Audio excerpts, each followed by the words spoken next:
তোমাদেরকে আনার জন্য ফেরেশতা পাঠাইতেছি, ফেরেশতারা টানার বাতুদেরা বাতাস করতে করতে কিয়ামতের ময়দানে উপস্থিত করবে। আমার আল্লাহ পাক রব্বুল আলামিন ডাক দেয়া বলবে, মসজিদ ও মাদ্রাসা তোমাদেরকে জান্নাতের ভিতরে স্থান করে দেওয়া হবে।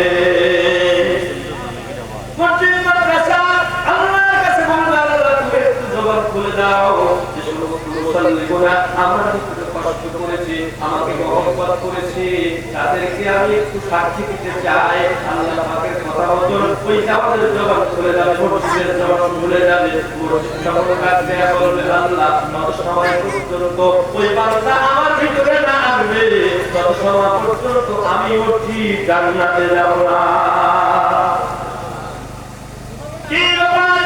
বলে উনি আমার ভিতরে নামাজ পড়তো, পাঁচ ওয়াক্ত মুসল্লি ছিল, উনি আমার পরে মহব্বত ছিল, বাড়ি ঘরের পরে মহব্বত ছিল না, আমার প্রতি বাড়িতে অর্থ সম্পদ কিনে আমাকে কাজে লাগাইছে।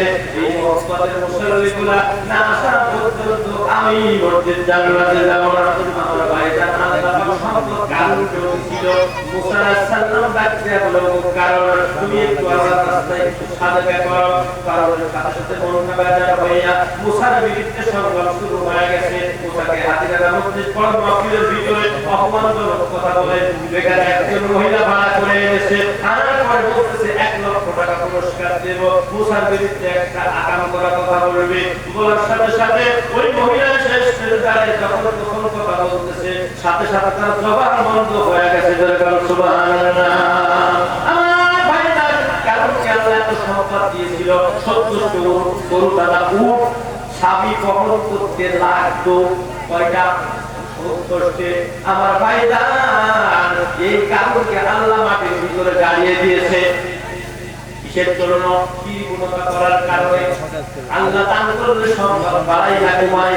আসাদুল বানা যে ব্যক্তি দান করে ওই ব্যক্তির দানকে আল্লাহ কোটি কোটি গুণ সম্পদ বাড়িয়ে দেয়। আল্লাহ মসজিদটি গরিব না মহান, আল্লাহ মসজিদ গরিব না গরিব, অবশ্যই গরিব, গরিব করা যাবে না, কারণ আল্লাহর ঘর, আল্লাহ অবশ্যই গরিব। দরকার ঠিক কিনা? আপনি আমি দান করতেছে, আল্লাহ পাক বলছেন দিয়ে ঘরের মধ্যে মন কেড়ে দিতে আর কতক্ষণ। আমি তোমাদের দান মান ওলা না দুবান্না কোন বিষয় মিনাল খাউফি ওয়াল জুই ওয়া নাকসিম মিনাল আমওয়াল। আল্লাহ পাক কোরআনে বলতেছে, আমি তোমাদেরকে পরীক্ষা করবই করব। তাই তোমার সম্পদ দিয়ে করতে পারি, তাই তোমার গরু ছাগল বাইরে করতে পারি, তাই তোমার বিপদ আপদ দিয়ে করতে পারি, তাই তোমার সন্তান বাইরে ফেলতে পারি, যে কোনো মুসিবতের ভিতরে ফেলে আমি তোমাকে পরীক্ষা করব। এই জন্য আমার সম্পদের অভাব নাই, আমি তোমাদের মন পরীক্ষার জন্য দেখতে চাই। রাসূলের সালাম থেকে ডাক দিয়ে গেল, আমার বাবার অবস্থান সময় হাতে হয়ে গেল, জিহাদের জন্য সব সম্পদ দান করতে বলল। তোমরা যে যা আছে জানোয়ার সব কুরবানি করে এখানে নিয়ে আসো। সবাই কিছু না কিছু নিয়ে আসলো।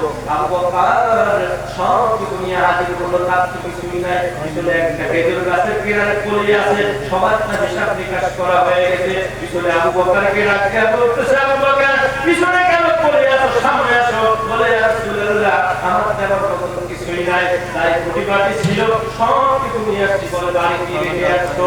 বলে আল্লাহ এবং তার রাসূলকে রেখে আসছি, আর সব নিয়ে আসছি। জোরে জোরে করুন সুবহানাল্লাহ। বড় বড় দান করেছে, তাদের থেকে ওই আবু বকরের আমলনামা ওই দানের ফলে ভারী হয়ে গেছে। সুবহানাল্লাহ।